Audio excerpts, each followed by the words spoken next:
At the end of the Thousand Year Blood War arc, Ichigo had cut Yhwach clean in half. It seemed as though the Quincy Emperor was dead and it was time for everyone to live happily ever after. After Yhwach had absorbed the Soul King, he was in fact holding all of the three dimensions together. But what happens when he dies? Why is it that the world of the living, Hueco Mundo, and the Soul Society are still standing if Yhwach is dead? The whole premise of the Thousand Year Blood War arc was that if the Soul King does not exist, then reality itself would collapse into the primordial state. Unfortunately, the epilogue of the Bleach manga never really touches upon this topic, as we get a 10-year time skip revealing Rukia becoming the captain of the 13th Division, Orihime and Ichigo having a child called Kazui, and Renji and Rukia having a daughter called Ichika. But in this video, I'm going to determine once and for all what on earth happened to Yhwach after the Thousand Year Blood War arc. I'll be delving into as much information as I can from the Bleach manga, the data books, and the Can't Fear Unworld light novels. Hopefully by the end of this video, you'll know the truth behind the fate of Yhwach.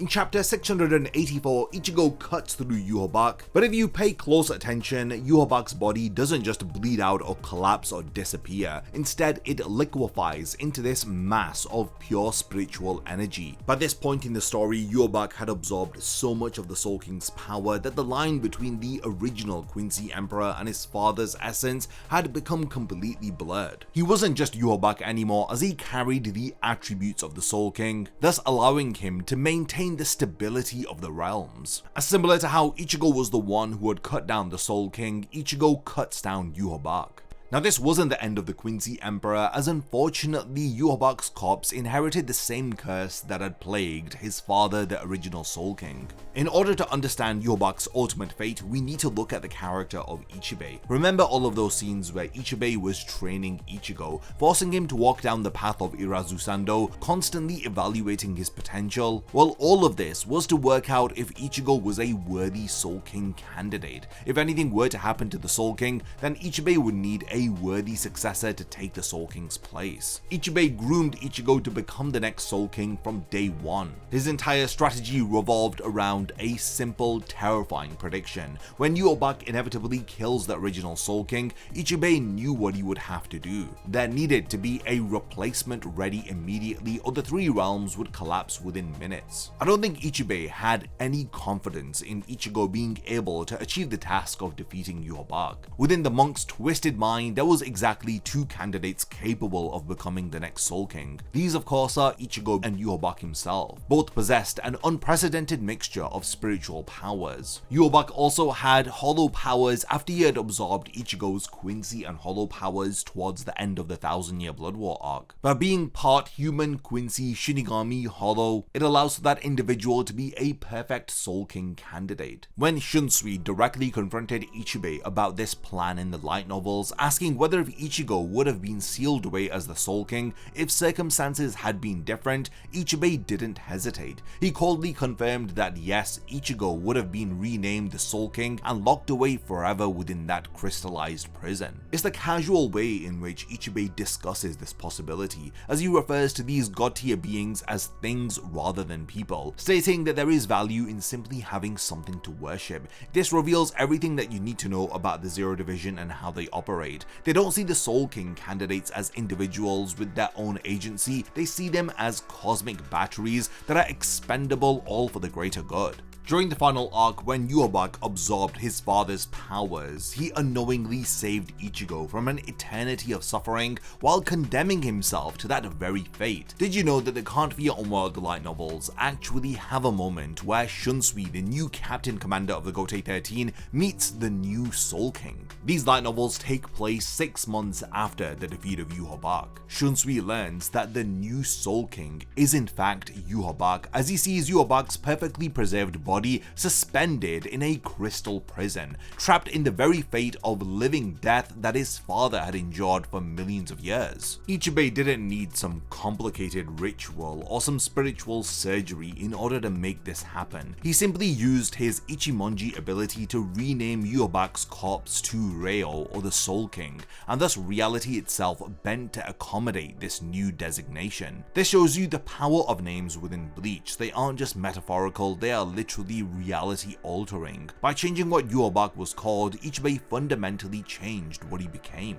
In one moment, Yhwach was a defeated enemy. He had become a corpse that should have been allowed to rest in peace. But in the next, he ended up becoming the new Soul King, locked in an eternal cycle of maintaining the three realms that he had tried so desperately to destroy for over 1,000 years. There's some brutal irony to Yhwach's fate. His entire motivation throughout the war was freeing his father from what he called an endless humiliation of being the Soul King. He saw the original Soul King as a victim, a prisoner of the corrupted system made by the Shinigami. He waged war specifically to end this cycle of suffering which the ancestors of the 5 great noble families have created. The original primordial world did not have life or death, but when they mutilated the Soul King and trapped him in a prison, they separated the primordial world into 3 realms, thus creating the cycle of souls and introducing the concept of death to reality. When Yhwach is defeated in chapter 684, we get a bit of an abrupt time skip from chapter 685 to 686. Now this epilogue takes place 10 years after the death of Yhwach. We see that everybody has moved on with their lives. Ichigo and Orihime are married with a son, and the Soul Society has undergone a decade of peace and prosperity as they have been rebuilding ever since. Peace reigns across all of the 3 realms. But then suddenly, without warning, these dark orbs of malevolent energy begin manifesting at the same time across different dimensions. Byakuya and Siphon head to an area adjacent to the Squad 13 barracks where they can sense this malevolent energy, and another orb of energy appears within Ichigo's old bedroom which now belongs to Yuzu. Kazui notices this globule of energy and it closely resembles the form of Yhwach after he had absorbed the Soul King. We learn that these are in fact fragments of Yhwach's consciousness which are somehow still alive. In the Soul Society, this consciousness breaks out and explodes as Byakuya and Siphon step back, but Kazui then places his hand inside of the globule and suddenly all of the energy dissipates from the Soul Society, as Mayuri comments on how the remnants of Yhwach's power has vanished. Aizen is then seen stating that the last of Yhwach's power is finally gone. These remnants of Yhwach's energy may be tied to what Yhwach says to Renji and Rukia at the end of chapter 680. Before he leaves for the Soul Society, he tells them that if you want to come after me, then come. I will leave this gate here. If you come after me out of respect for your bravery, I will give you a magnificent death. He also states that I shall single out the moment of your greatest happiness in the coming future and kill you then. From now on, every time you feel joy, you will recall my words, and each time you will taste the fear of death that you've been promised forever. I think this is why the remnants of Yhwach's energy appear close to the Squad 13 barracks, where Rukia usually is, and in Kurosaki Clinic, where Renji and Rukia presently were. These remnants of Yhwach's power that appear within chapter 686, I think are a result of this promise that Yhwach made to Renji and Rukia in chapter 680. But again, I think we'll get way more elaboration upon this in the 4th core of the 1000 Year Blood War arc anime, where I definitely expect there to be some anime additional content to flesh out what's going on in the manga here. Yhwach does in fact appear in a moment of great happiness in their future, and the biggest mystery is how Kazui is able to neutralize these remnants of Yhwach's power by simply touching it. He doesn't do it with an intention of battling, it's just innocent curiosity. With a single touch, it was enough to remove the final traces of Yhwach's power forever. This then leads us to 12 years after the defeat of Yhwach, where the No Breeds from Hell one-shot chapter takes place. When Zal Opero appears in the world of the living as a denizen of hell, he reveals that Yhwach's massive Reiatsu had been serving as one of the key forces keeping the gates of hell sealed shut, and this was working in tandem with Aizen's power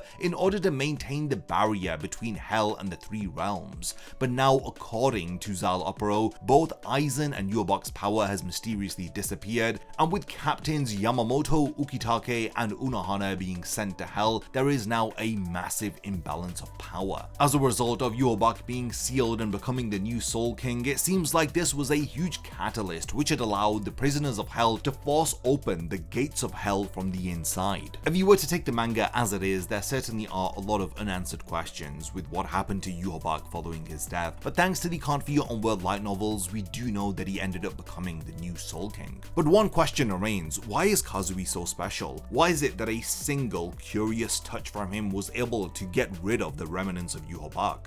With Core 4 of the 1000 Year Blood War arc anime containing over 50% anime original content, so that's about 6 episodes of all new material we've never seen before, I think that all of this is going to be definitely expanded upon. We'll see the proper death of Yhwach, hopefully we'll see him becoming the new Soul King, and we'll get an explanation as to how on earth Kazui was able to get rid of the remnants of Yhwach's power. But yeah, we have reached the point of the video where I do want to hand over the discussion to all of you. What are your thoughts about the fate of Yhwach following the 1000 Year Blood War arc? If there's anything that I've forgotten to mention, then let me know by continuing the discussion in the comments. I do have a few other videos where I discuss the fate of several characters after the 1000 Year Blood War arc, like what happened to Aizen or the Sternritters, so do definitely check those videos out after this one. And lastly, thanks for making it to the end of this video, and I cannot wait to see you in my next one. A massive thank you goes out to all of my amazing Patreon supporters for helping to make this video possible. If you also want to support the channel and see your name in the end of my videos, then check out my Patreon, which has loads of perks like early video access and so much more. Thank you for sticking around till the end of the video, and whatever you contribute will mean a lot to me.